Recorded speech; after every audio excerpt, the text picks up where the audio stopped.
Good evening and welcome to the 2025 Star Swag Basketball Championship. We're joined by FAMU and their head coach. Coach, if you could open us up with an open statement. Yeah, I mean, the first half was tough. I mean, Jackson, they were motivated. I mean, they're very talented. Everybody knows they're probably top to bottom the most talented team in the league. Um, they were motivated to play against us. You know, we had 2 games earlier. We got them and we let them know, and they came back today, got us, and let us know. We saw a lot of chipping out there, which I kind of like. But, hats off to them. You know, they deserve it. Mo does a great job. He has a great staff. He has great players. He did a really good job. I like how we battled back in the second half. I think we cut it to 6. Just a few errors there. And defensively, we didn't have it defensively. I really think that our depth, and then having that back-to-back on our depth probably hurt us with our legs on the defensive side. And then, come on, man, they made everything. So, when a good team that talented is making everything, it's going to be tough. You got to play at a very high level. Obviously, there's no excuses, but missing Sterling in a game like this. Last time we played, they made 28 points. Their game plan was to go under all of our ball screens. Rod had a great game at 30 points, career high. And so I think we were able to attack Shannon differently before, and we couldn't really attack him this time just because of the way they kind of defended us. And Mo made a really good job on his adjustment in the game. So hats off to Jackson State. They're going to be a tough out, very good team. Very proud of my guys. They battled a lot of adversity for us all season. Nobody believed in us. Nobody thought that we would even be decent. Nobody expected us to be here. I said at Swag Media Day we'd be here, and that was in October, whoever I was talking to. The one thing I told, Jackson State when they left, and I told Mo, great job. I know I was talking a lot earlier, but, guys think we're sweet. People think Florida A&M is sweet. We're soft. All this other stuff, that's dead. Those days are over. So this is our first taste. We will be back. We will be back with a vengeance, and we will be better than we've ever been in the history of this school. That is our goal. That is our mission, and that is what we will do. This time we're going to open the floor for questions. Well, Coach Charles Bishop, Dr. Fields inside the HBC Sports Lab. Let me kind of follow up on that last statement in terms of it didn't end the way you wanted, but just your program, the trajectory of this program, you were rewarded with an extension this season, but where does the FAMU program go from here? Up. We're trending upwards. My job right now is to get the proper resources to try to get these 2 guys to come back. That's the number one thing. We have to have the proper resources to have this backcourt coming back. This is, 30 and 18, 48 points in a game like this.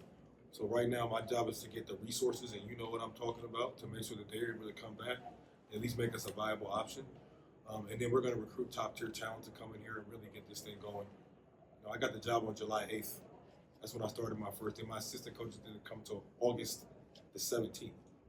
So I spent the summer by myself, 1 guy and 10 players. They busted their tail to get here. And so when we revamp this thing coming back, we're going to be back hungry and ready to go. Kenyatta, Dr. was inside the HBC Sports Lab. Take you back to the summer when we got a chance to interview you then. And there was a confidence that you came in with everything you just talked about in terms of late start, players coming in, everything around you. What in your background, or what did you know about the players you had that gave you the confidence that you could forge ahead and do something special? Confidence. God.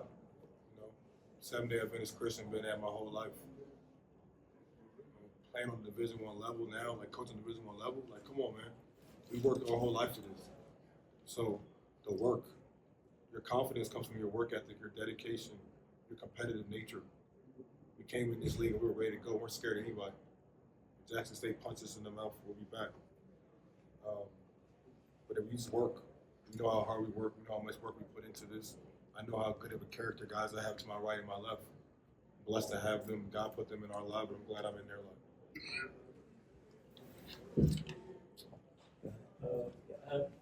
Each of the players, talk about the emotional roller coaster that you had this season, the highs, maybe some of the valleys. I wouldn't want to say lows, because I think the way you persevered and how you coming in here and the attitude I talked at the beginning of the season, seeing it now, the way that you push through, if you would, each of you speak towards that. Obviously, there's a lot of highs and lows. Starting non-conference, you play a lot of big schools. And then we came into conference. We dropped 3 early, so we could have all just been on our lowest right there. We came together, pulled through. We knew how good we were and where we could have been. So we just came together and played hard for each other. It was. I think it was more so emotional for me. Not in terms of like crying and all that, but it was more so like putting my heart, my efforts into people who believe in me. So like the lows, I never got too low. I stayed resilient. Coach Pat has always been on me about that. Like whether I'm 1 for 7 or 7 for 7. So it's going to be a lot of highs and lows, but it's about the work. It's about what's it for. And I feel like I didn't waste no time being here. This is a question I have for the players. Jamal Rona with Overlooked Underrated Sports. If you were to describe your season in one sentence, what would it be?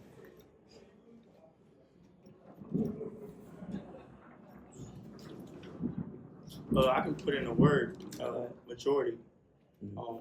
This was my first year back D1. I worked probably 3 years to get back here to this spot. So we definitely matured. Non-conference, playing big schools. We get 2 conference. We were ranked 11th in the conference. So I feel like we matured a lot this year. That's a hard question. I'm gonna go off Milton. One word I would say to describe this season, like gritty. Like he said, just picked 11th. So everybody had that sense of feeling on their back when we was picked. But just getting it. We in the SWAC Division 1, so just gritty.